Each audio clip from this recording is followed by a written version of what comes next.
The story we're tracking, music mogul Sean Diddy Combs on suicide watch at Brooklyn's Metropolitan Detention Center. TMZ is also reporting Diddy was placed on suicide watch at the detention center that he's being held at in New York. Diddy has the feds in panic after new accusations against him came to light recently. Guys, this new wave of allegations is so bad that the feds are rumored to be watching him 24/7 because they fear he might try and end himself before his much-awaited trial. And if that isn't enough, Diddy's former business associate Kirk Burrowes has been talking, and the dude has a lot of incriminating things to say about Diddy. So without wasting any more time, let's jump straight into all the drama.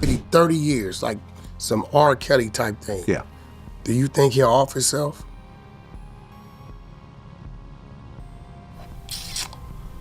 Maybe. Now, we all know Diddy's life is kind of f***ed up at the moment. I mean, if he somehow manages to get out of the legal mess he is in, the mountain of lawsuits against him will surely drown him. Now, with all this mess going on, Diddy's life was made a lot complicated after his former associate and co-founder of Bad Boy Records, Kirk Burrowes, came out and dropped some jaw-dropping accusations against Diddy. Y'all, Kirk wasn't playing around. He filed an 18-page complaint against Diddy, accusing him of decades-long coercion and violence. Reportedly, Diddy subjected Kirk to a life of repeated intimidation and financial extortion during their time at Bad Boy Records. You see, back in 1990, Diddy had already carved out a path for himself. He had landed an internship at Uptown Records where he worked as a talent director and helped bring up big names like Mary J. Blige. This path came naturally to Diddy because while he was in college, he had a reputation for throwing huge parties that would draw a crowd of thousands of people, so scouting entertaining talent came easy to him. Your parties are the hottest ticket around. They won't even give me a permit for the parties, man. They don't want me to throw the parties no more.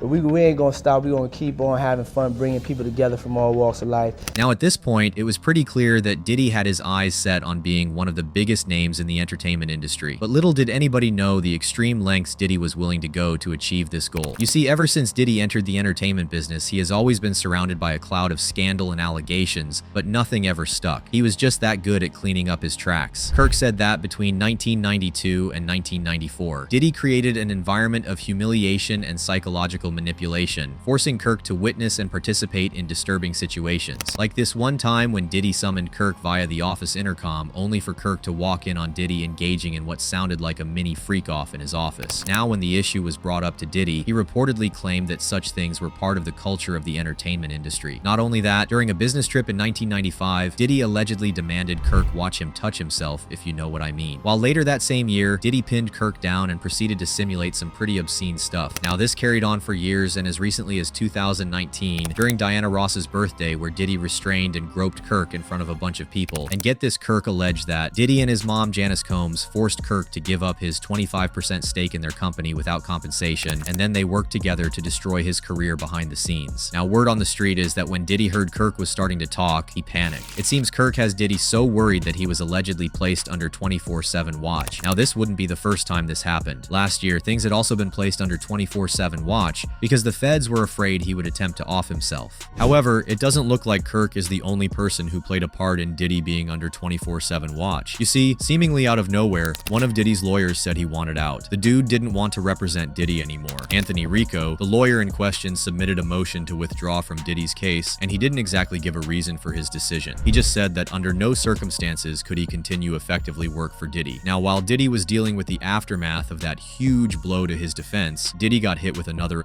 lawsuit. This time, it came from a male escort who alleged Diddy and then him. Y'all, this alleged incident took place in a New York hotel room back in 2012. Apparently, the escort in question met Diddy through a colleague of his who worked in Florida. Diddy then invited him to travel to New York, and the two met up at his suite at the Intercontinental Hotel. And what was supposed to be a routine thing went south pretty fast. The escort claims Diddy forced him to perform stuff on a woman who was there. Diddy then gave him water to drink, then rubbed baby oil on him, and that's when the male escort alleged he started losing control of his body and felt as if he had been Diddy then proceeded to do some seriously unspeakable things to this guy, and once he was done, that's when things took an even darker turn. Y'all, Diddy then started threatening this guy to keep quiet or else. You better not say a word to anybody about this. Did you hear me? The escort recalls Diddy saying to him following the assault. I'm not f***ing playing with you. If I can get pack hit, what the fuck do you think can happen to you? Now, Diddy's lawyers were quick to deny all the claims leveled against him, saying, no matter how many lawsuits are filed, especially by individuals who refuse to put their own names behind their claims, it won't change the fact that Mr. Combs has never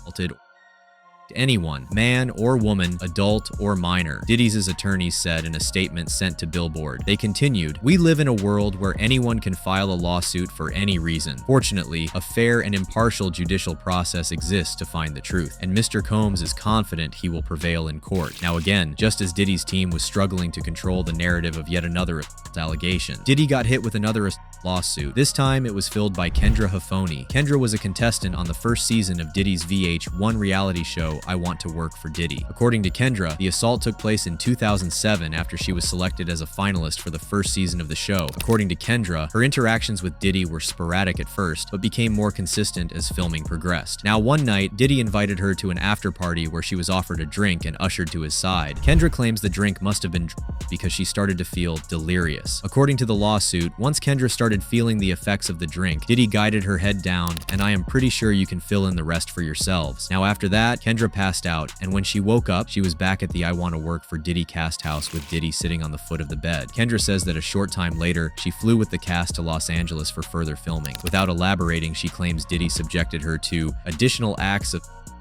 and misconduct in California. Now this is far from the first time Diddy has been accused of using this MO. A John Doe who filed a lawsuit against last year, Diddy decided to speak to CNN, and what he had to say was shocking. He accused Diddy of during one of Diddy's infamous white parties over 2 decades ago. The incident in question allegedly took place back in 2007. Back then, John Doe worked for a private security firm. Now one day, he alleges that he got assigned to work a Diddy white party that took place at his estate in East Hampton, New York. While he was there, Diddy allegedly gave him 2 drinks during the course of the night that he believed were spiked. After taking the second drink Diddy gave him, John Doe started feeling really off, and that's when Diddy allegedly pounced. John Doe said that Diddy approached him and acted concerned for him. Diddy then pushed the John Doe into an empty car where he proceeded to forcibly hold him down and committed the unspeakable while the John Doe screamed and pleaded for Diddy to stop. Recalling that night, John Doe said, "I wasn't able to stand. It was just an amazing level of incapacitation that I had never experienced before, and I felt powerless." Now after the alleged sick incident was over, John Doe struggled to leave the party due to the effect of the alleged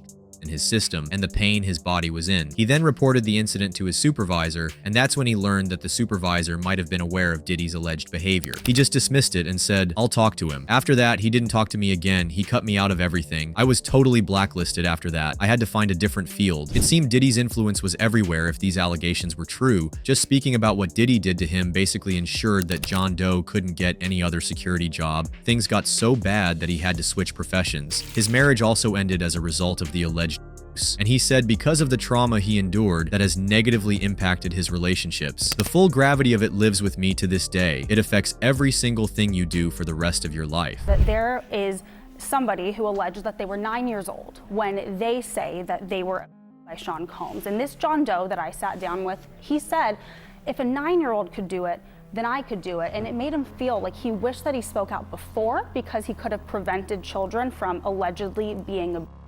Now, to make things way worse, John Doe revealed that there was a high profile who was there that night and watched the whole incident. And not only that, the celeb was apparently extremely amused by what Diddy was doing. Anyways, what do y'all think about this whole drama? How many people do you think were aware of Diddy's crimes but chose to stay quiet? Let me know your opinions in the comments below. Till next time, bye.